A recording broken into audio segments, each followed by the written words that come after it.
if you just logged in on Facebook, you are watching us live on our Facebook page. If you also go onto our website, which is www.greatchannel.tv, we are also live on our website as well. And also now we are on what we call eCable.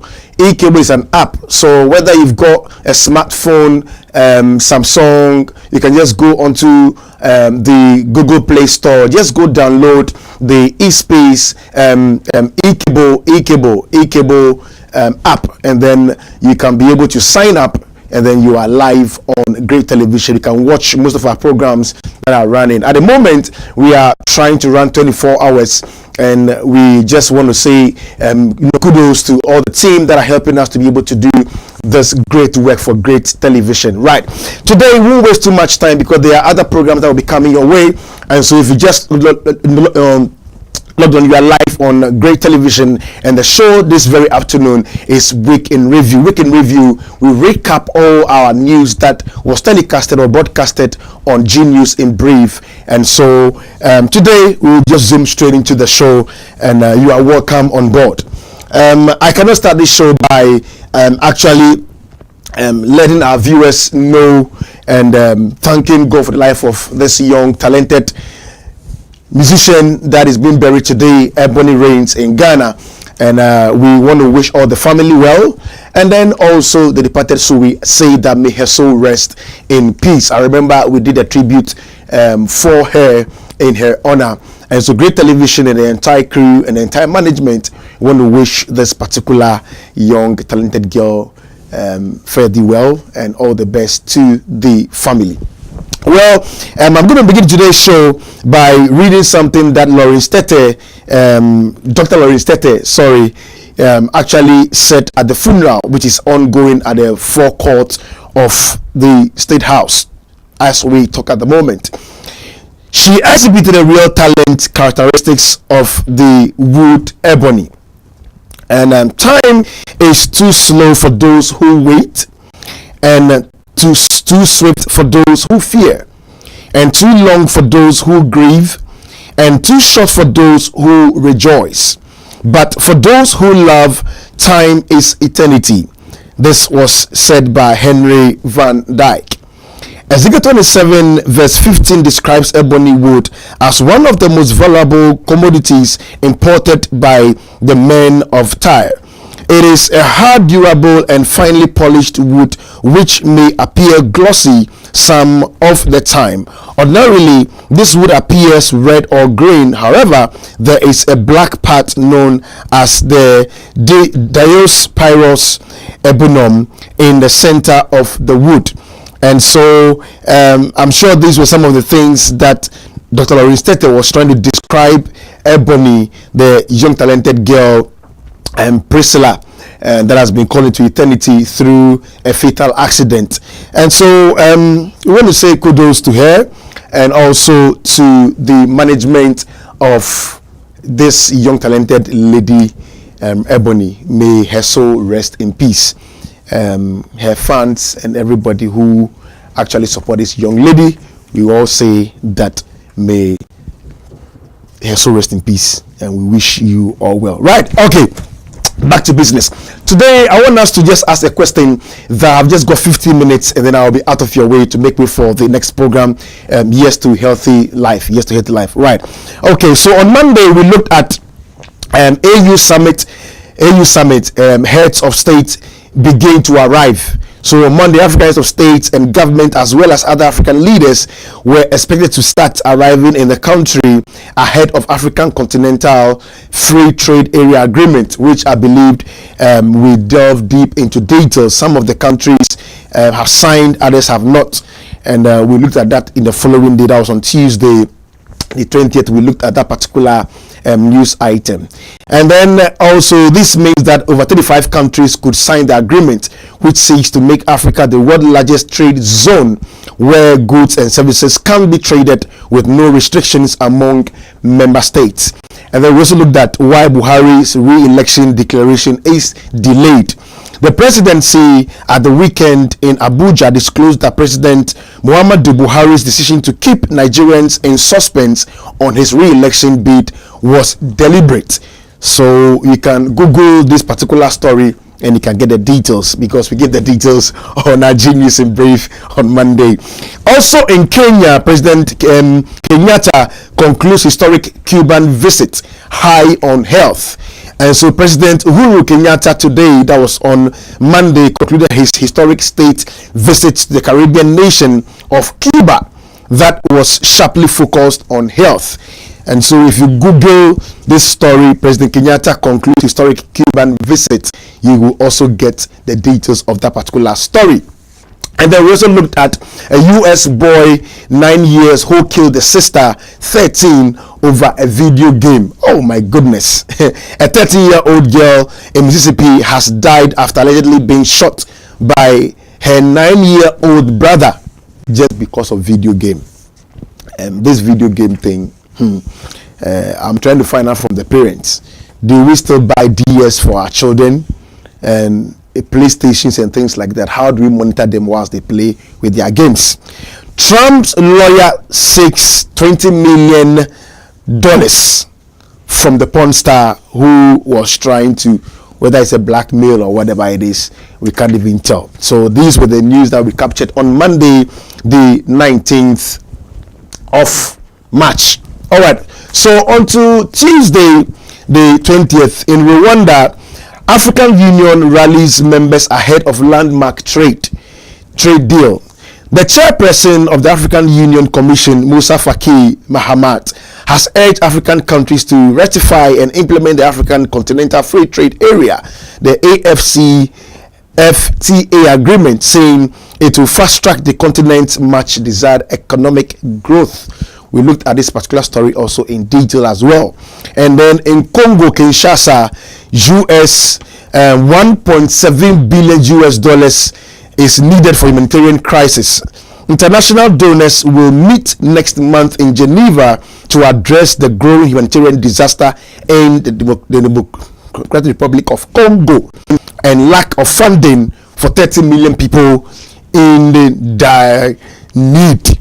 So we looked at this particular story also in details. And also in Paris, ex-French President Sarkozy arrested over campaign funding. We also looked at this particular story also in details. And then again in Mississippi, they passed a strict law concerning abortion. So Mississippi passes strictest abortion law.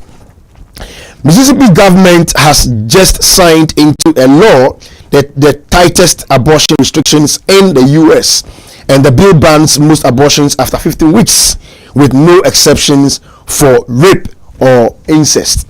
So if you Google in Mississippi passes strictest abortion law, you can also get the details of this story.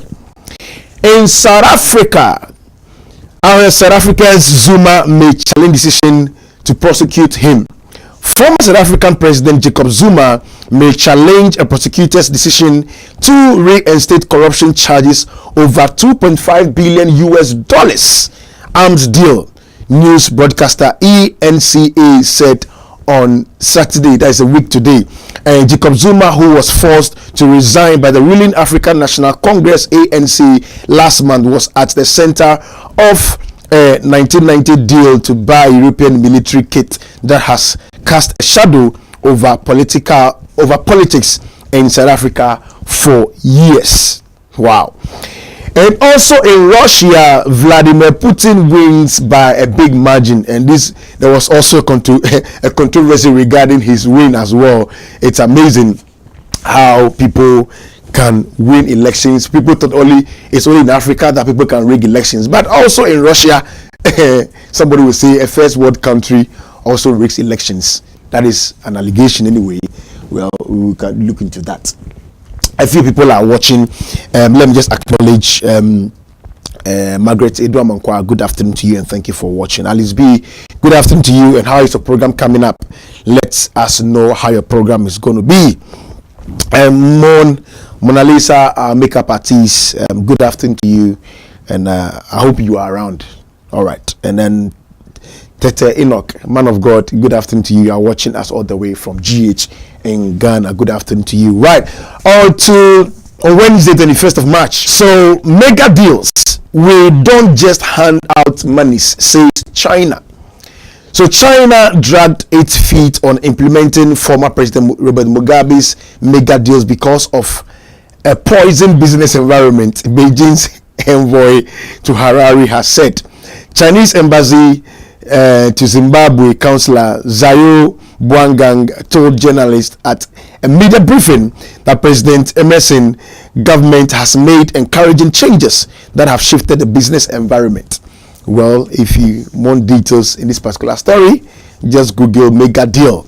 We don't just hand out money, says China.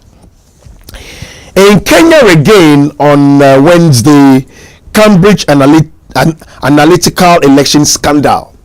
An investigation that revealed the role of Cambridge Analytical in the Kenyan elections has elicited mixed reactions from Kenyans on social media.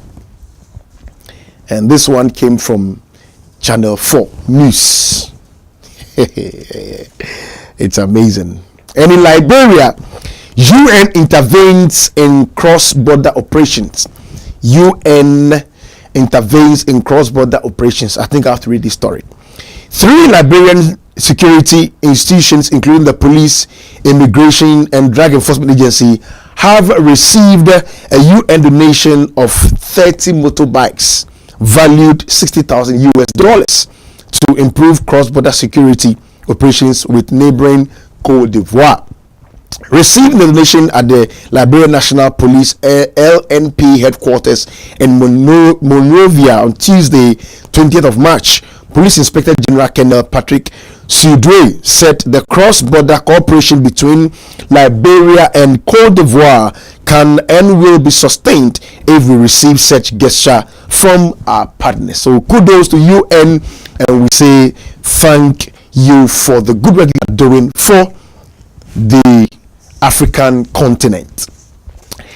Kidnapped Dapchi schoolgirls freed in Nigeria. And I remember I had a lot of comments coming through on this particular story. Many of the Nigerian schoolgirls kidnapped by militants from the town of Dapchi have returned, according to residents who spoke to the BBC. People said that many of the 110 schoolgirls were brought back in a vehicle convoy that very morning. And correspondent of the NTA News did that particular report. And I remember we gave you that particular video report as well. And so thank God that these young girls have been brought back. On Thursday and Friday, we bring what we call the TFL News Update. And so keep watching Great Television. Hopefully on Tuesday and also Wednesday, I'll bring you a live update on that particular story as to whether there will be the strike action that will still take place on the DLR. So anybody who uses the DLR, keep watching Great Television, and I'm going to make sure that the update on that particular story will come to you live on this network. And Grace Mugabe used state-owned ivory as gifts for Asian First Ladies. And so Zimbabwe's former First Lady Grace Mugabe ordered national parks officials to release ivory to her from 8 storerooms to be given as gift to First Ladies in Asia. And we looked at this story also in detail. And also in Namibia, China conveys congratulatory message as well. So Chinese President Xi Jinping was the first world leader to convey a cordial message to his Namibian counterpart president as well. Right. And also in Zimbabwe, we also look at nothing to hide. The Zimbabwe Electoral Commission also says this.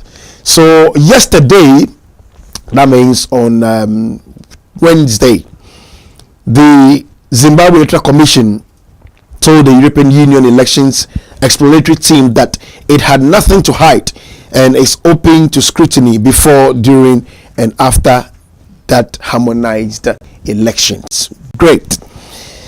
And then one of the stories that made my day or my week is this: under fire, Peru President Pedro Pablo resigns. So the president of Peru has resigned because this 79-year-old man, we are told there has been an impeachment vote in December because of we believe that he was buying votes. So allegedly there has been a vote buying scandal that has been alleged. So as a result of that, his party leaders have asked him to resign, and he's done so. I wonder this could happen in Africa, where an African president will say, I'm resigning because I have been caught, or there's been an alleged corruption against me, and as a result I'm going to resign. Will this ever happen in Africa? Well, this and many more things that we can discuss about them.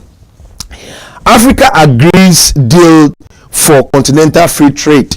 So what took place on Monday, instead of the 55 countries, now 44 leaders agreed to do that.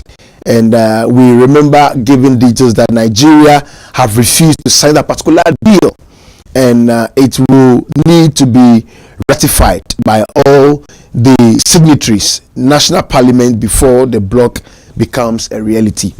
So we looked at that particular story also in detail with some videos as well.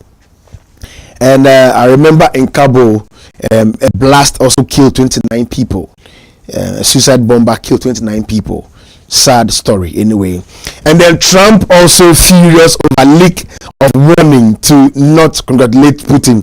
This was also another story that I really enjoyed this week, and it went viral. Almost all the media, print media, online portals were all doing these stories. President Donald Trump was infuriated after it quickly leaked that he had been directly instructed by his national security advisors in briefing material not to congratulate Russian President Vladimir Putin. I think one of these days I'll have to make sure we delve deep into this relationship between America and Russia, and I'll get some experts to do us the favors and the honors to discuss this with us. And then there was a good news also in Ghana, which I also actually loved as well. Akwesi Osei says, well done, thank you very much for the compliment, and I'm so grateful for your compliment. And Alice B says, good one. And she says, good weekend to the whole crew. Well, the whole crew says thank you for wishing us a good weekend as well. And I see my wonderful mom also watching. Akosuya Ewukwekufu, Pastor Akosuya, thank you very much for watching today's weekend review live on Great Television with me, Jeremiah, as usual. And a weekend review is usually what was making news across the continent, and so we capture some of this news which is normally telecasted or broadcasted, and on Monday through to Friday, what we call the G News in Brief, live on this network. People normally miss some of the news, and so usually on Saturday we do what we call weekend review.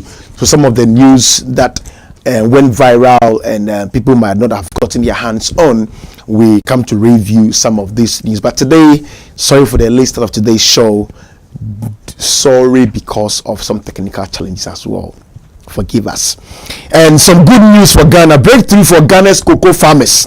Cocoa farmers in Ghana have obtained official ownership of valuable timber trees on their farm. Wow, amazing. Supporting their efforts to make this happen was an international consortium consisting of the World Cocoa Foundation, WCF, Sustainable Food Lab, and Agro Eco as well. They have all brought us this benefit. Benefiting from this breakthrough are 150 farmers in Ghana's western region who have petitioned the Ghanaian government to register ownership of trees planted on their cocoa farm. So good news to Ghana cocoa farmers. And then one of the news that also went viral and it's all over the place, people are discussing this in Nigeria, discussing this in Ghana, is this US military base. And we also looked at that particular story also on G News in Brief. US not setting up military base in Ghana, and this was said by the Minister of Defense, Nitiwo, Honorable Nitiwo, Dominic Nitiwo, who gave us particular detail that America is not setting up any base in Ghana. This is when I was watching News File and there was a banter argument here and there. I really enjoyed this morning's News File on our sister station Joy TV. Great. And then Trump also slams China with tariffs. President Donald Trump launched the next salvo in his widening war on Chinese trade abuses, this time taking aim at China's unfair seizure of U.S. intellectual property. And he says on Thursday that Trump on Thursday directed the U.S. Trade Representative to level tariffs on about $50 billion worth of Chinese imports following a 7-month investigation into the intellectual property theft, which has been a long-standing point of contention in U.S.-China trade relationship. Well, if you want detail of this story, please just Google Trump slams China with tariffs and you can get details of this story. Well, this is what time will permit us today on Week in Review. Sorry and forgive me once again. I apologize. I have to rush through today's Week in Review stories to make way for the next show, Yes to Healthy Life. And so please, as I said, you can get us on our Facebook page, Great TV, and you can also get us also on our website, www.greatchannel.tv. And also please go to the App Store or your Google Play Store and download the eCable app. And then there are so many TV networks there, and you see Great Television. We are live on that network. Well, thank you for watching today's episode of Week in Review with me, Jeremiah. And God bless all of you for watching. And I'm very grateful to all my viewers who have logged on to watch today's Week in Review. On Monday through to Friday, G News in Brief will come away again live on this network at 3 p.m. Thank you very much for watching. Have a wonderful afternoon.